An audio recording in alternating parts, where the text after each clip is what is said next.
बिस्मिल्लाहिर्रहमानिर्रहीम एंड अस्सलाम वालेकुम व्यूअर्स, आप सबको फ़िज़िक्स के ऑनलाइन वीडियो लेक्चर्स में वेलकम। मैं हूं अनम फरियाल और आज के वीडियो लेक्चर में हम इलेक्ट्रोस्टैटिक चैप्टर के सेकंड लास्ट टॉपिक को स्टडी करेंगे, जिसमें हम फार्मूला निकालेंगे for the energy store in between the plates of a parallel plate capacitor. तो लेक्चर स्टार्ट करने से पहले आप सब लोगों से ये रिक्वेस्ट है कि आप इस चैनल को सब्सक्राइब कर लें और बेल आइकन को भी प्रेस कर दें ताकि हर न्यू आने वाले लेक्चर की नोटिफिकेशन आप लोगों को मिल सकें और आप कोई भी लेक्चर मिस ना करें। तो चलिए जी स्टार्ट करते हैं। आज हमने पढ़ना है पैरेलल प्लेट कैपेसिटर के अंदर हमने एनर्जी स्टोरेज का फार्मूला निकालना है। तो उसके लिए हम क्या करते हैं, हम पैरेलल प्लेट कैपेसिटर कंसिडर करते हैं और इनिशियली क्या होता है कि हमने इस कैपेसिटर के साथ कोई बैटरी नहीं लगाई हुई होती। जब नहीं लगाई हुई होती तो उसके ऊपर ज़ाहिर बात है प्लेट्स के ऊपर कोई चार्ज भी नहीं होगा। जब कोई चार्ज नहीं होगा तो पोटेंशियल भी ज़ीरो होगा और इस चीज़ को हमने मैथमेटिकली इस तरह से लिखा कि initially at time t is equal to 0 since there is no battery, so charge on the plates of the capacitor is 0. If there is no charge on the capacitor plates, then potential difference between the plates is 0. अब हम क्या करते हैं, हम इन plates को battery के साथ attach कर देते हैं और पॉजिटिव जो टर्मिनल है वो एक प्लेट के साथ अटैच कर दिया और ये पॉजिटिव चार्जेस इस प्लेट के ऊपर स्लोली डेवलप होना शुरू हो गए और सिमिलरली ये नेगेटिव चार्जेस इस प्लेट के ऊपर डेवलप होना शुरू हो गए। तो चूँकि अब चार्जेस आ चुके हैं सो अब पोटेंशियल डिफरेंस भी होगा। तो कितना है, v पोटेंशियल डिफरेंस है, कितना चार्ज स्टोर है अभी इस कैपेसिटर के ऊपर, q एट टाइम t1, एक रैंडम टाइम t1 हमने ले लिया। तब हम एवरेज पोटेंशियल निकालते हैं कि वो कितना होगा। Initial potential at time t is equal to 0 plus final potential या at any instant of time the potential is v और हमने एवरेज पोटेंशियल निकाल लिया ये, ठीक है। अब क्या करता है, क्या ये देखें इनिशियली क्या होता है कि जब ये कैपेसिटर के ऊपर चार्जेस स्टोर होते हैं ना, सपोज़ एक दफ़ा चार्ज स्टोर हो गए, इसके बाद यहाँ से पॉजिटिव चार्जेस मज़ीद जा रहे हैं, यहाँ पे प्लेट्स के ऊपर स्टोर हो रहे हैं ये, ठीक है। अब अगर मज़ीद एक पॉजिटिव चार्ज यहाँ से यहाँ पे पहुँचेगा तो इस पॉजिटिव चार्ज को इस प्लेट के ऊपर डिपॉजिट होने में रिपल्जन फील होगी। ये वाले चार्जेस इस पॉजिटिव चार्ज को रिपेल करेंगे कि ये पॉजिटिव चार्ज यहाँ पे ना आए। तो फिर क्या होता है कि इस पॉजिटिव चार्ज ने तो बैटरी से एनर्जी ली हुई होती है, इस बैटरी ने इस पॉजिटिव चार्ज के ऊपर वर्क किया हुआ होता है और वो वर्क इस चार्ज के अंदर स्टोर होता है इन the form of potential energy, electric potential energy, और उस एनर्जी की मदद से ये चार्ज जो है वो यहाँ पे डिपॉजिट हो जाता है, ठीक है।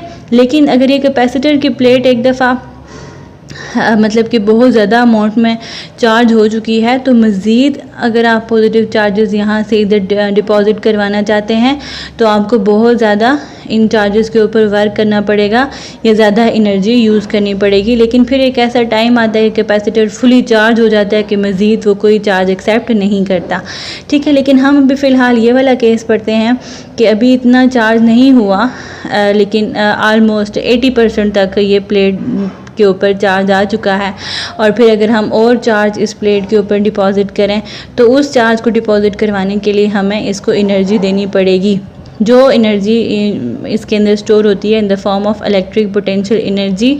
और ये एनर्जी कहाँ से लेता है, फ्रॉम द बैटरी, ठीक है। तो ये मैंने सारा यहाँ पे बता दिया है कि work is done on the charge to deposit it on the capacitor plates and this work done store in the charge in the form of electric potential energy. तो प्रीवियस लेक्चर में जब हमने इलेक्ट्रिक पोटेंशियल एनर्जी का formula पढ़ा था तो यही पढ़ा था ना कि जब हम किसी चार्ज को मूव करवाते हैं किसी ऐसे पॉइंट्स के दरमियान में जहाँ पे कुछ पोटेंशियल डिफरेंस हो तो हम उसके ऊपर वर्क करते हैं और वो वर्क उस चार्ज के अंदर स्टोर हो जाता है इन the form of electric potential energy, ठीक है। अब ये जो v एवरेज की वैल्यू है ये यहाँ से पुट करें, v/2 तो हमने यहाँ पे पुट कर दिया। अब q क्या होता है in case of capacitor, parallel plate capacitor, q की क्या वैल्यू थी, cv, और आप ये वाली वैल्यू यहाँ पे पुट कर दें तो हमें क्या मिलेगा, q की व्यूअर्स ये वाली वैल्यू यहाँ पे पुट करने के बाद हमारे पास जो नई इक्वेशन आएगी वो कुछ इस तरह से आएगी और इसको हम सिंपलेस्ट फॉर्म में ऐसे लिख सकते हैं। अब हमने ये पढ़ा था कि this is the potential energy store in between the plates of a this is actually the potential energy which the charge particle carry, ठीक है, when it is going to be deposit on the plates of the capacitor. लेकिन हमने ये चीज़ पढ़ी थी कि जो capacitor होता है वो इलेक्ट्रिक एनर्जी स्टोर करता है, ठीक है।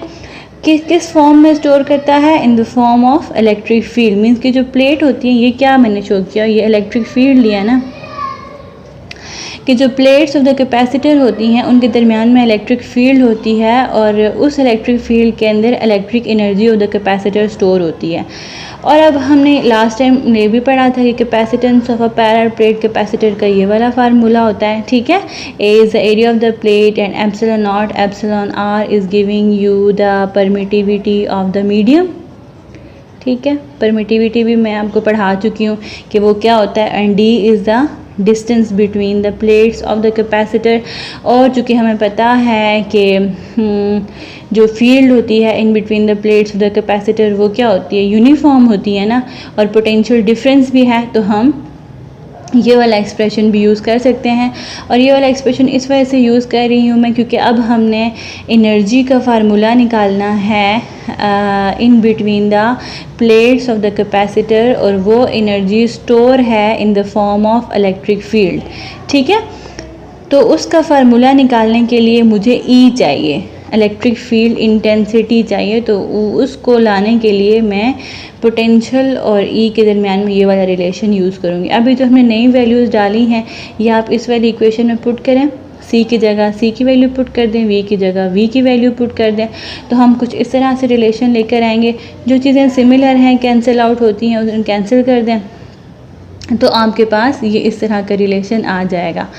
और ये अभी देखें, ये जो दो फैक्टर्स हैं ना, ए और डी, ये आपको क्या देते हैं, वॉल्यूम।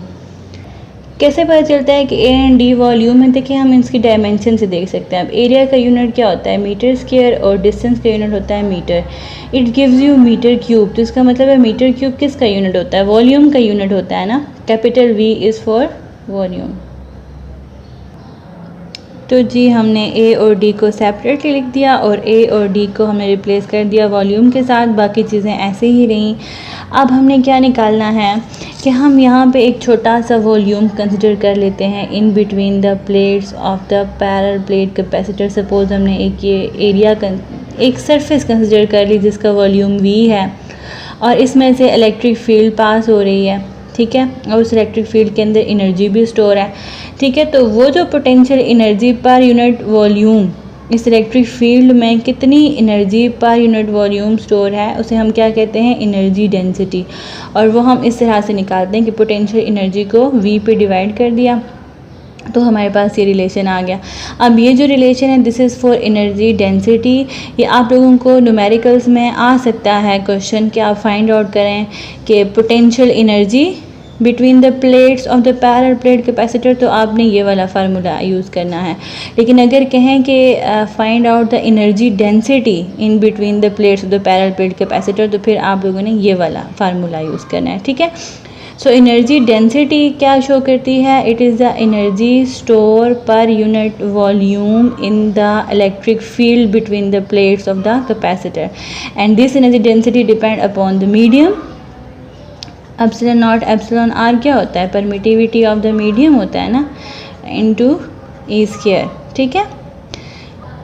ये कैसे मैंने लिखा है, क्योंकि हमें पता है कि एप्सिलॉन आर जो होता है वो होता है epsilon medium divide by permittivity of free space, ठीक है। तो इसका मतलब एनर्जी डेंसिटी जो है वो डिपेंड कर रही है medium between the plates of the parallel plate capacitor and electric field strength. Electric field strength अगर ज़्यादा होगी तो एनर्जी डेंसिटी भी ज़्यादा होगी। This is very important topic for exam point of view, ठीक है। तो this is simple also and this is the end of lecture. Thank you so much for watching this video and take care of yourself. Don't forget to subscribe the channel as you will get notified when I will upload some new lectures. Thank you so much. Allah Hafiz.